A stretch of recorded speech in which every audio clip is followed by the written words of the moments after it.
하나님은 세상과 인간의 모든 대소사를 지배하신다고 하는 사실을 확신하게 되면은 인생은 어떤 경우에서도 자만할 수도 없고 또 낭망할 필요도 없습니다. 즉, 내가 지금 잘못되었다고 해서 그것이 인생의 전부가 아니므로 낙심할 것도 없고 또 지금 너무 잘 됐다고 해서 방심할 필요가 없습니다. 왜냐하면은 지금 잘된 것이 언제까지나 지속된다고 믿을 수도 없는 거죠. 세옹지마라는 말이 있잖아요. 말이 들어왔는데 뭐 잘 알죠. 이게 잘됐다 안 됐다 바뀌잖아요. 세옹지마. 인생은 세옹지마입니다. 끝까지 살아봐야 되잖아요. 참된 그리스도인의 삶의 태도는 인생이 당하는 모든 경험을 원망하지도 않고 낭망하지도 않습니다. 모든 것을 하나님의 섭리하심에 믿고 맡기는 것입니다. 그렇게 하면은 이 본문처럼 때가 될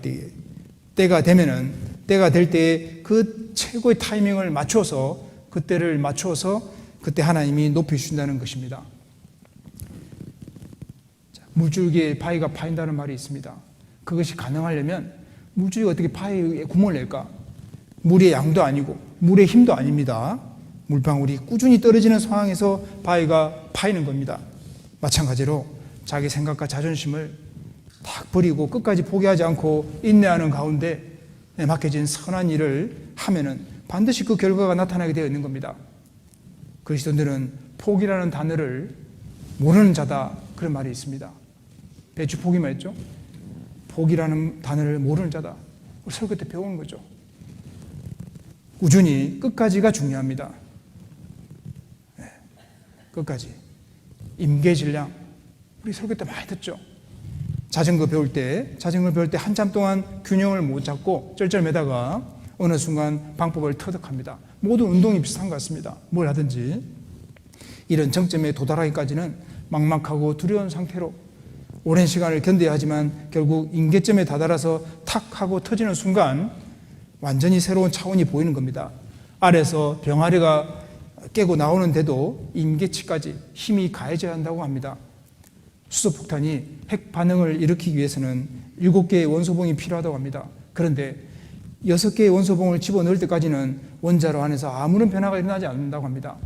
그러다가 7번째 원소봉이 들어가면 비로소 원자로 안에서 핵 반응이 일어나면서 어마어마한 에너지가 분출되어 나오기 시작한다고 합니다. 이처럼 핵분열 연쇄 반응을 유지할 수 있는 최소 질량을 가리켜서 임계질량이라고 하는 겁니다. 최소 질량. 주님께서 역사하실 그 기도 응답의 임계점, 임계질량이 도달하기 전까지 우리는 기다리는 법을 배워야 합니다. 딱 임계질량이 되면은 주님이 강력하게 역사하시니까요. 어느 한 부분에 장애인이 되려면 만시간의 법칙이 적용되어야 한다고 합니다. 적용되어야 가능하다고 합니다. 만시간. 프로가 되려면요. 하루 4시간씩 7년 정도를 수련해야만 비로소 장인이 탄생할 수 있다는 겁니다. 우리가 살아가면서 질병의 고통, 또 경제적인 어려움 등등 때로는 고통이 끝날 것 같지도 않고 때로는 숨쉬기조차 힘든 그런 상황도 직면할 때가 있습니다. 그때를 잘 참고 견디고 인내해야 합니다. 갓난아이가 일어서다 넘어지고 또 일어서다 넘어지고 반복하는 가운데 그런 과정에서 결국 잘 걸어가듯이 기억이 안 나시죠? 근데 그렇게 컸습니다. 공부를 해보니까 0세에서 4세인가 5세 사이에 그 일어났던 일들이 우리 마음속에 많이 잠재되어서 평생이 나온다고 합니다. 어느 순간에. 기억이 안 날 뿐인데요. 그래서, 그 아이 키우는 과정이 참 중요하죠. 근데 결국 일어서다 넘어지고 하는 과정에서 잘 걷듯이 우리가 받는 많은 고난을 잘 견디고 인내하면은 결국 주님께서는 어떤 정점이 되면은 은혜와 축복과 선으로 갚아주신다는 겁니다. 자, 이때 기다림이죠. 때는 기다림과 연결되어 있습니다. 기다림의 좋은 신뢰를 한번 생각해 보겠습니다. 영국 격언에 인내와 기다림은 희생 이상의 큰 일을 한다라는 말이 있습니다. 명품을 탄생시키는데도 그에 따른 인고의 시간이 요구됩니다. 명품은 인고가 꼭 들어갑니다. 인고 아시죠? 참을 자를 썼습니다. 그래서 좋은 것은 그만큼 많은 기다림의 시간을 요구합니다. 쉽게 얻어지는 것은 쉽게 사라집니다. 오래오래 기다림으로 얻는 것은 귀중한 명품이 틀림없습니다. 루트는 나의 일생은 전부 인내이다 라고 말했습니다. 나의 일생은 전부 인내이다. 존 메칼이라는 석유 재벌이신데요. 이 석유 재벌이 된 존 메칼이라는 사람이 대학에서 지질학을 공부했고 전공을 살려서 한 폐강을 조사한 뒤에 석유가 나오리라는 신념을 갖고 그는 그 폐강을 인수했다고 합니다. 그리고 몇 년간 땅을 파고 들어갔습니다. 무려 1800m를 파고 들어갔는데 석유가 나오지 않았다고 합니다. 상황이 이렇게 되자 빚쟁이들이 몰려와서 아우성을 쳤습니다. 게다가 가족, 친구, 친척마다 그를 비난했습니다. 혼자죠? 너무너무 외로웠을 겁니다. 그는 도저히 견딜 수가 없었습니다.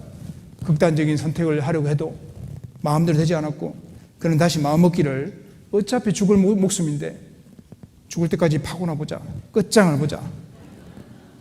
네, 좋은 말인데 이게요. 네, 어차피 죽을 목숨인데 죽을 때까지 파고나 보자. 끝장을 보자. 라고 하면서 다시 땅을 파기 시작했다고 합니다. 그런데 약 20m를 더 파니까 석유가 엄청나게 많이 있었다는 겁니다. 그리고 재벌이 됐죠. 죽을 각오를 하고 팠을 때는 그는 석유 재벌로 성공할 수 있게 된 겁니다. 죽을 각오로. 조금만 더 참고 견디면 상상하지 못한 축복이 기다리고 있을 수 있습니다.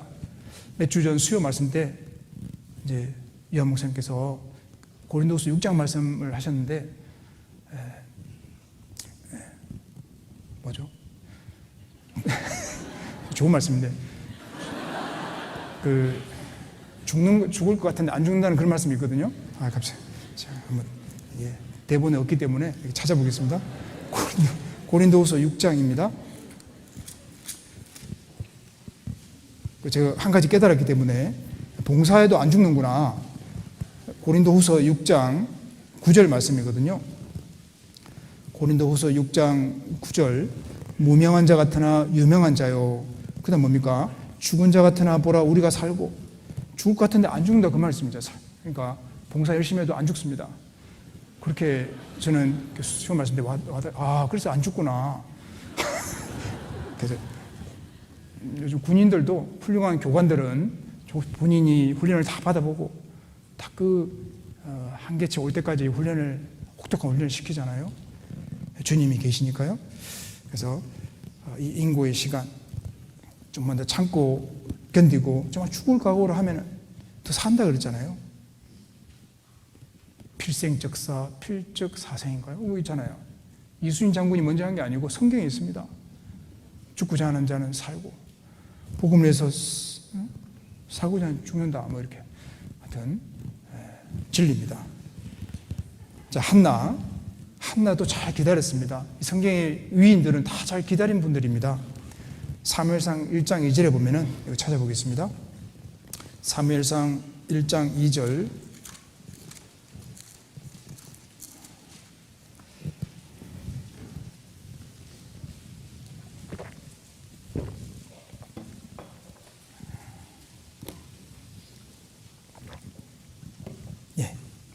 사무엘상 1장 2절 그에게 남편 엘가나죠.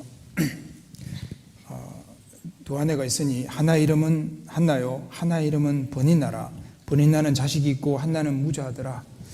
지금 엘가나에게 아내가 둘이 있는데 한나와 버니나였습니다. 버니나는 자녀가 있고 한나는 하나님이 성택치 못하게 하심으로 자녀가 없었다고 기록되어 있습니다. 사무엘상 1장 6절을 같이 읽고 있습니다. 여호와께서 그로 성택치 못하게 하심으로 그 대적 버니나가 그를 심히 격동하여 번민케 하더라. 한나는 아들을 달라고 기도하면서 기다렸습니다. 결국 하나님께서는 한나에게 사명을 주셨죠. 이 성택치 못하게 하시다가 때가 되니까 주잖아요. 사무엘상 보면은 한나 보면은 이 결론 저는 책을 볼 때 하여튼 결론 보면은 이게 빨리 이해가 되는데 결론이 여기 7명 낳잖아요. 2장 5절에 보면은 뒤에 전에 잉태치 못하던 자 한나는 7을 낳았고 그렇게 되어 있습니다. 2장 5절에 그렇게 되어 있죠. 7명 줄 건데 처음에는 안 주셨습니다. 무자했다. 그래 어려운 그 시간을 왜 주셨을까 기록되어 있습니다. 하나님이 한나를 왜 이렇게 기다리게 하셨을까? 그 기다림을 통해서 한나의 신앙이 변화가 생겼습니다. 그걸 보고자 했던 겁니다. 기도하다가 통곡하고 나중에 통곡하다가 하나님께 서원합니다. 아들을 바치겠다고요. 여기 사무엘상 1장 10절에 보시면 10절 한나가 마음이 괴로워서 그 다음 11절까지 읽어보겠습니다. 여호와께 기도하고 통곡하며 서원하여 가로되 만군의 여호와여 만일 주의 여종의 고통을 돌아보시고 나를 생각하시고 주의 여종을 잊지 아니하사 아들을 주시면 내가 그의 평생에 그를 여호와께 드리고 삭도를 그 머리에 대지 아니하겠나이다. 너무 어려운 일을 당했기 때문에 이런 기도를 했고 이 기도를 지켰고 하나님이 이 기도를 이루어 주셨습니다. 이거 보니까 제가 딸을 두 명을 주셨는데 하나님께서요. 제가 잊어버린 데도 생각났네요. 딸을 할 때 제가 낳은 건 아니지만 10시간 정도 걸렸나요? 하나님 건강하게만 낳아주면 저 자신을 하나님께 바치겠다고 했는데 잊어버렸어요 또. 그래서 연년생이 태어났는데 두 번째 또 그렇게 기도하고 지금도 생각나네 또. 목숨을 바치겠다 이렇게 했는데요. 그렇게 살아야 되는데 이 설교도 저 자신에게 지금 하고 있습니다. 그래서 기도하다가 왜 이렇게 기다림을 주셨을까? 소원을 안 이루셨을까? 여기 10절에 보면 기도하고 통곡하고 서원까지 했지 않습니까? 하나님 주시기만 하면 아들을 주님께 바치겠다 그랬습니다. 평생에 그를 여호와께 드리고 잘 길러서 구원받게 해서 하나님의 자녀로 일꾼으로 하나님께 드렸습니다. 위대한 사무엘을 낳았죠. 하나님은 한나에게 기다림을 통해서 사무엘을 하나님께 드릴 수 있는 믿음의 사람으로 만들었습니다. 누가복음 1장에 보면은 하나님의 때에 늙은 사가랴 엘리사벳 세례 요한을 낳았죠. 도저히 낳을 수 없는 경수가 끊어진 늙은 어르신, 그 나이 많은 사가랴 엘리사벳, 그 기다림을 통해서 세례 요한을 주셨습니다. 누가복음 1장 13절 보면은 천사가 일러 가로되 사가랴여, 남편입니다. 무수고 말라 너의 간구함이 들린지라 내 아내 엘리사벳이 내게 아들 낳아 주리니 그 이름을 요한이라 하라. 누가복음 1장 18절에 보면은 사가랴가 천사에게 이르되 내가 이것을 어떻게 알리요? 내가 늙고 아내도 나이 많으니이다. 벙어리가 됐잖아요. 아기 낳기 전까지는. 근데 나중에 축복해 주셨습니다. 너의 간구함이 들린지라. 그 오랜 시간 자녀가 없었지만 기다리고 하나님을 섬기고 있으니까 예수님을 증거하는 세례 요한을 낳게 하는 축복이 주셨고 또 성경에 기록되어 있지 않습니까? 내가 고난이 길다면 혹시 사가랴든 한나처럼 또 위대한 분이 될 수 있습니다. 큰 배는 깊은 바다에 떠 있잖아요. 높은 산에 올라가면은 큰 나무는 별로 없는데 아주 단단한 바이올린 제로라든지 로키 산맥이 아주 높은 해서 나무를 채취한다 그러잖아요. 장미꽃도 높은 데 있는 것이 향기가 진하다 라고 되어 있습니다. 그래서 기다림, 이 다윗의 기다림, 우리 잘 알죠. 사울과 다윗 두 사람의 차이는, 가장 큰 차이는 기다림입니다. 사울은 기다리지 못하죠. 블레셋과 전쟁할 때 하나님께 제사 드리려고 사무엘을 기다리다가 기한 대로 7일을 기다렸으나 오지 않자 백성들이 흩어지는 것을 보고 두려워서 백성을 바라봤습니다. 하나님 바라봐야 되는데 그리고 직접 자신이 제사를 드려버렸죠. 번제가 끝난 직후에 사무엘이 와서 책망합니다. 사무엘상 13장 10절에 보면은 번제 드리기를 필하자 사무엘이 온지라. 자기가 해버려요. 운이 나쁜 게 아니라 믿음이 없었습니다. 다윗은 끝까지 참고 기다렸습니다. 자기를 죽이려는 사울을 죽일 기회가 있었지만 끝까지 하나님의 때를 기다렸죠. 다윗은 늘 하나님을 바라봤습니다. 잠시의 고난, 고생을 견디지 못하는 신앙은 실패할 수밖에 없는 겁니다. 신앙의 승패가 어디에서 갈리냐? 잘 기다리느냐 못 기다리느냐의 차이입니다. 성경에 나오는 신앙 위인들의 공통점은 잘 기다림 그리고 끝까지 기다림입니다. 끝까지. 아브라함은 결국 25년 기다려서 아들 이삭을 낳았습니다. 얻었습니다. 야곱은 삼촌 라반의 집에서 또 단련받죠. 20년간 고생하면서 하나님의 때를 기다렸습니다. 요셉은 형들에 의해 종으로 팔려간 후에 13년을 기다려서 애굽 총리가 되고 17살에 가서 30에 이제 총리가 되죠. 풍년 7년, 흉년 2년째, 총 22년 뒤에 형들이 와서 절을 합니다. 그 꿈을 이루셨습니다. 모세는 미디안 광야에서 양을 치면서 40년을 기다려서 하나님의 부르심을 받았습니다. 다 기다렸잖아요. 다윗은 왕으로 기름 부음을 받고도 30세에 왕이 될 때까지 10년 이상 연단을 받았습니다. 결국 기다림으로 시작한 신앙은 완전한 순종으로 열매를 맺는 겁니다. 이 기다림을 통해서 완전한 순종을 배우고 열매 맺는 겁니다. 그래서 믿음이라는 것은 하나님의 약속을 믿고 하나님이 이루실 때까지 끝까지 기다리는 것입니다. 그게 믿음입니다. 하나님의 약속을 믿고 하나님이 이루실 때까지 끝까지 기다리는 것이 바로 믿음이다. 잘 기다리는 사람이 결국 승리합니다. 신앙의 관건은 인내, 즉 기다림입니다. 주님이 말씀하실 때까지, 주님이 응답해 주실 때까지 기다려야 합니다. 찬송가 120장에 오 베들레헴 작은 골이란 찬송이 있는데요. 그 작곡가인 필립스 브룩스라는 분이 이렇게 시인했습니다. 제 삶에서 가장 힘들었던 일은 하나님께서 나를 붙잡으실 때까지 가만히 앉아서 기다리는 것이었습니다. 한번 보십시오. 그 위대한 찬양이 나오려면은 그 가사 쓰신 분인데, 제 삶에서 가장 힘들었던 일이 하나님께서 나를 붙잡으실 때까지 가만히 앉아서 기다리는 것이었다. 기다리는 게 가장 힘들었다라고 하지 않습니까? 그러나 인내는 바로 그리스도인으로서 우리를 성숙하게 자라게 하시려는 하나님의 전략의 일부입니다. 나를 더 성숙하게 만들어 주려고. 이것은 우리가 인내를 잃어버렸다면 이제부터라도 우리가 모두 개발해야 될 덕목입니다. 기술입니다. 우리가 늘 바쁘게 사느라 즐거움이 없다면 좀 속력을 늦추고 천천히 묵묵히 맡겨진 일을 행한다면 하나님께서 새 노래를 주실 것입니다. 그래서 먼저 인내를 갖고 하나님을 기다려야 합니다. 이런 시가 있었습니다. 내 마음이여 조급하게 서둘지 말게 하나님 안에서 믿음을 가지고 기다리세. 하나님은 오래 끄시는 것 같지만 결코 한 번도 늦으시는 법이 없다네. 하나님은 오래 끄시는 것 같지만 결코 한 번도 늦으시는 법이 없다네. 정확한 최고의 타이밍을 하나님은 계산해 놓고 계십니다. 하나님은 하나님의 때에 거두십니다. 에스더 성경에 보면 악한 자 하만으로 인해서 유대민족이 진멸될 위기에 놓여 있었죠. 과연 하나님은 유대민족을 어느 때 구원하실 것인가?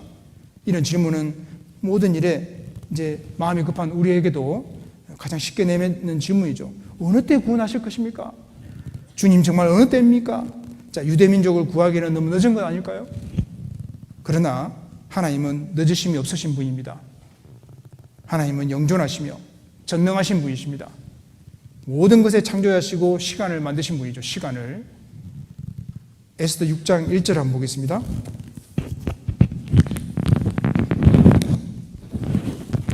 에스더 6장 1절을 보겠습니다. 구약 755페이지 에스더 6장 1절 같이 읽어보겠습니다. 이 밤에 왕이 잠이 오지 아니하므로 명하여 역대 일기를 가져다가 자기 앞에서 읽히더니, 그 잠언 21장 1절에 왕의 마음이 여호와의 손에 있다고 했듯이 하나님은 왕의 마음도 움직이시잖아요. 근데 많은 책이 있을 텐데 잠도 안 오기도 하고 또 역대 일기를 가져오라 했습니다. 유대민이 지금 이 밤에 잠이 오지 아니하므로, 자, 하나님은 가장 위급한 때를 알고 계시는 겁니다. 아주 사소한 것으로 사태를 역전시키고 계십니다. 아하수에로 왕은 잠이 오지 않아서 역대 왕궁 일기를 보게 되는데 그저 우연히 어쩌다 일어난 일처럼 보이지만, 그러나 그 역대 왕궁 일기에는 모르드게가 왕의 암살을 막은 공적이 기록되어 있는 겁니다. 그런데도 그 공로에 상응하는 어떤 상도 내려진 일이 없었습니다. 만약 모르드게의 공로가 이전에 어떤 응답의 보상으로 끝났다면 이 위기의 순간에 이토록 큰 역전은 없었을 겁니다. 역전. 이게 지금 역전을 보여주고 있잖아요. 하나님은 우리 인간들의 위급한 시기를 위하여 당연히 받았어야 될 모르드게 상을 때로는 보류하시기도 하십니다. 감춰놓는 거죠. 그리고 꼭 필요한 때, 하나님이 작정하신 때에 거두게 하시는 하나님의 은총을 보여주고 있습니다. 잠언 16장 33절에 보면은 사람이 제비는 뽑으나 이를 작정하기는 여호와께 있느니라. 이를 작정하는 것은 여호와께 있느니라. 하나님이 선을 베푸시는 사람은 하나님을 기다리는 사람입니다. 그런 사람은 절대 자기 생각에 따라서 경거망동, 경솔하게 행동하지 않습니다. 그리스도인들은 주님 뜻 가운데 서둘러서는 안 되고 서두를 필요도 없습니다. 하나님이 그 길을 제시할 때까지 기다려야 합니다. 잠언 16장 9절에 사람이 마음으로 자기의 길을 계획할지라도 그 걸음을 인도하는 자는 여호와시니라. 자기의 길을 자기가 알 수 없죠. 그리스도인의 길은 하나님이 정하시고 밝히 보여주실 때에 그 길을 가야 합니다. 하나님이 정해놓고 밝히 보여주면은 욥기 23장 10절에 보면은 나의 가는 길을 오직 그가 아시나니 하나님이 아시죠. 그가 나를 단련하신 후에는 내가 정금같이 나오리라 라고 했습니다. 제 목소리가 좀 작은데요. 마이크 성능 엄청 좋은 것 같습니다. 네. 주님이 이렇게 만들어주신 겁니다. 어느 탄광에 갱도가 무너져서 그 안에 갇힌 강부들이 질식해서 죽게 되었습니다. 질식해가지고요. 그런데 그 중에 한 사람은 쉽게 생명을 포기하지 아니하고 그 속에서 하나님께 기도하며 구조되기를 기다렸습니다. 끈질기게 기다리고 있는 순간에 그 갱도 위에서부터 구멍이 뚫려가지고 산소를 마시면서 견디게 되고 결국 그 사람은 구출되었다고 하는 이야기를 들었습니다. 쉽게 낙심한 사람은 다 죽었습니다. 쉽게 낙심한 사람. 다만 믿음을 가지고 기도하면서 끈질기게 버티던 그 사람만이 살아나왔다는 겁니다. 인내하는 사람, 기다리는 사람이 최후의 구원을 얻게 됩니다. 어떤 시인이 이렇게 말했습니다. 일하기를 배우고 기다리기를 배우라. 일하면서 우리는 일하기를 배우고 기다리기를 배우라. 우리는 기다리기를 배워야 합니다. 기다림은 우리를 소원의 항구로 인도하기 때문입니다.